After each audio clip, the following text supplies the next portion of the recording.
Now we have a wonderful event planned with 4 amazing presentations. All of these projects are in the Design for Common Good exhibition, which is fantastic. We all enjoyed First Friday there last night. Highly recommend you see that show if you haven't had a chance. So next we have Chad Kraus, who will present Passerine Pavilion.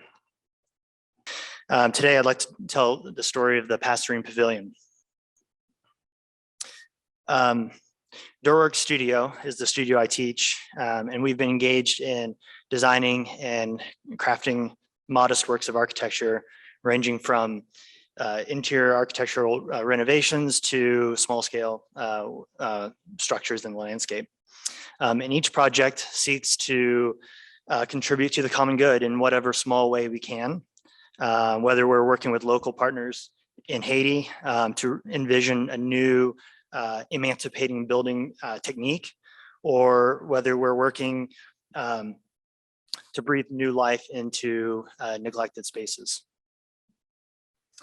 Our projects often provide opportunities to address important local issues, such as raising awareness and understanding of natural flora and fauna of the ecotone regions of eastern Kansas, or gaining insight into the research that is being done to preserve that landscape, or gathering groups of small, school-age children to teach them about the unique qualities of the tallgrass prairie and how we can preserve these precious lands. Sometimes the studio is given an opportunity to work with organizations like Idea Reader Network for this project, where their mission is to serve the visually impaired community. Here we were, and they do that through broadcasting. So we were asked to design a sensory pavilion in the sensory garden that could appeal to people of all types, regardless of any sensory impairments. But of course, today I'm here to talk mostly about our project we started in 2020, the Passerine Pavilion. We began working with Douglas County Public Works and advocates of inclusive design or universal design to re-envision Wells Overlook Park, which is a park that sits on the edge of an Osage cuesta looking out over the Wakarusa River Valley. Prior to our engagement, the park consisted of 2 structures, a picnic pavilion and a timber observation tower, and a pretty informal parking area that wasn't to any ADA standards, and a series of small trails. From the top of this timber tower, there's amazing views out into looking out over the Wakarusa River Valley, but only for some. Those 2 projects are set on top of the ridge of the cuesta, and the parking area is down on a lower level, which means you'd have to traverse a pretty steep slope in order to access either of those 2 structures. And of course, the tower would require navigating a couple of flights of stairs. So these structures were largely inaccessible to the elderly and to people with any mobility limitations.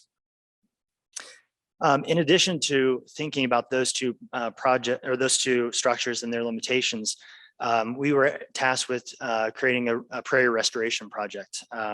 This whole hillside used to be a tallgrass prairie when the Native Americans lived in this area, but when settlers came, they of course pushed out the native peoples, and then they turned the land into agriculture. And then once they abandoned agriculture, volunteer forests began to populate this hillside.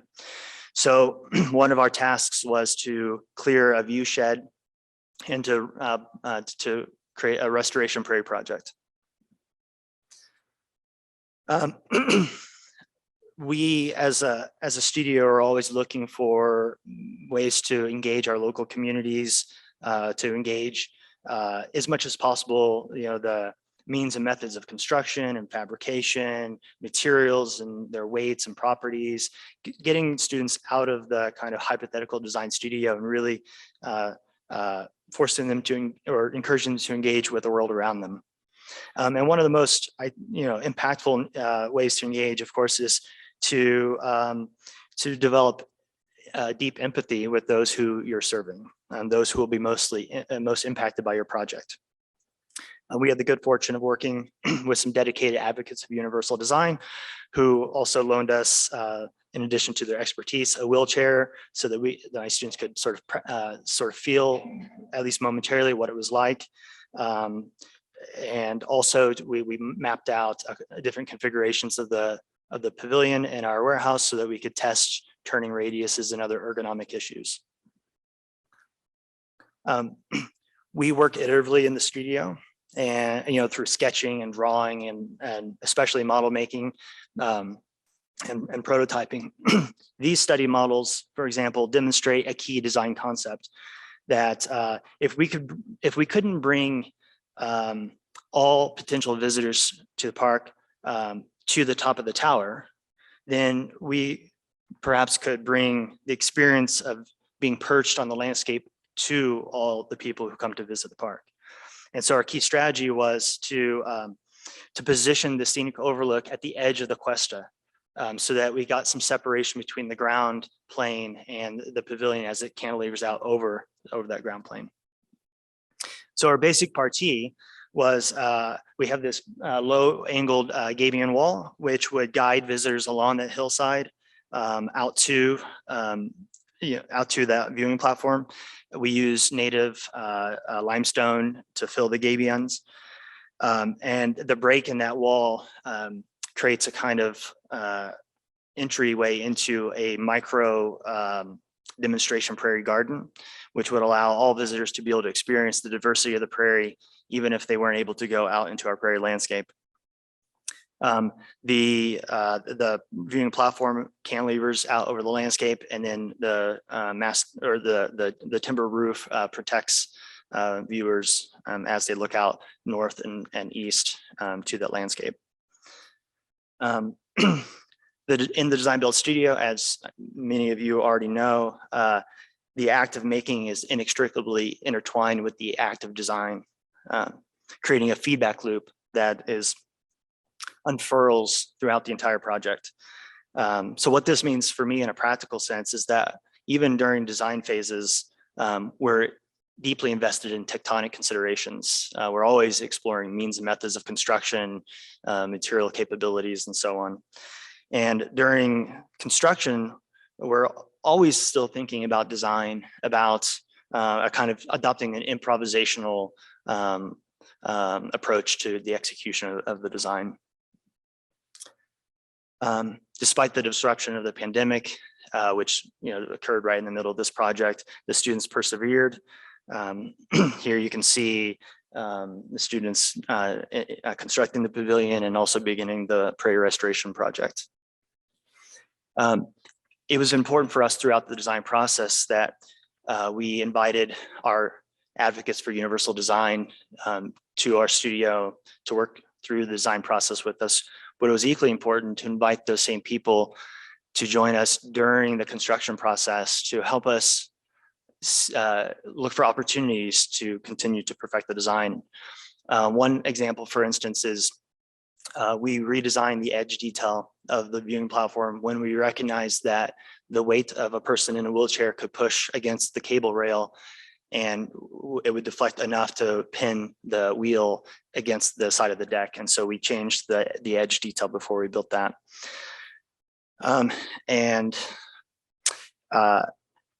As visitors approach the Pastor Inn Pavilion in its finished state, either from the main parking area, which has now been redeveloped to allow for ample ADA accessible parking, or two new accessible spaces adjacent to this new scenic overlook. The path either leads them directly ahead into our demonstration prairie or to the right onto the viewing platform. Looking back, or looking out into that landscape, the guardrails transition into a series of wayside panels that educate our visitors on the cultural and historical conditions of the landscape, including the migration of Native Americans, the settlers who came through, the burning of Lawrence, Kansas during the border wars when Kansas was declaring a free state, the crossing of Bantam's Crossing and Quantrell, who raided Lawrence and burned it down. All the history sort of unfolds right there in front of visitors to this small scenic overlook. Looking back towards the demonstration garden, the roof has been designed to funnel all the water into that garden, and we've planted prairie plants in proximity to that water source based on trying to establish a kind of diversity, kind of microdiversity of prairie plants. Here you can see those wayside panels. We designed them to be comfortable for people standing or in a seated position, and we designed the supports to make sure that there was no potential to gouge or impact the legs of seated visitors. Here you can see an example of that landscape that is viewable from the viewing platform, including Blue Mound to the left in this image, which was an important landmark for Native peoples as well as for settlers as they passed through the area along the Oregon Trail and other trails west.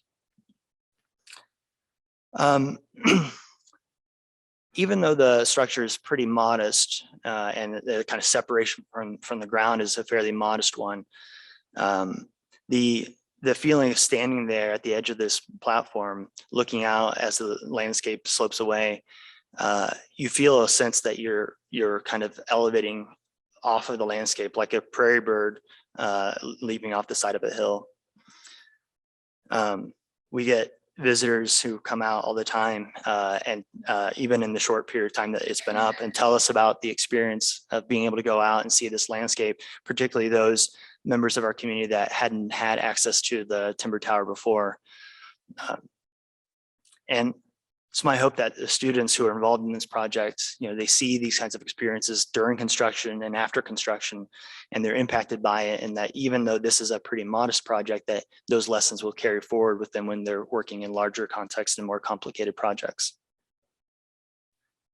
At the end of the day, if we're able to serve the most marginalized and vulnerable members of our community better, I think we're also in a position to better serve all of our community. So I'm going to wrap up here pretty soon. I just want to briefly mention that this is the first part of a multi-stage project to re-envision Wills Overlook Park. The second part of this, which we started to design during the construction of this phase, was a small, universally accessible picnic structure that we sited on the other side of the parking area that we redeveloped and we sort of organized it so that the path could move through the undulating hillside and a clearing in the trees without having to change in level. And it's a really simple structure. It's a mass timber roof, two different pavilions. We basically built it sequentially from inside out, either pavilion. It's clad in corrugated metal. We have 3 picnic tables, concrete picnic tables with built-in benches around them. The benches have been designed to encourage all people regardless of mobility. So we have cantilevering tables to allow people in wheelchairs to access from the ends, and also one of them from the side. And this again is a kind of second step, and we're continuing to work with the county to think about how we can rethink other parks that still now limit who is invited to come and enjoy those public spaces. And that's the end of my presentation. Thank you guys very much.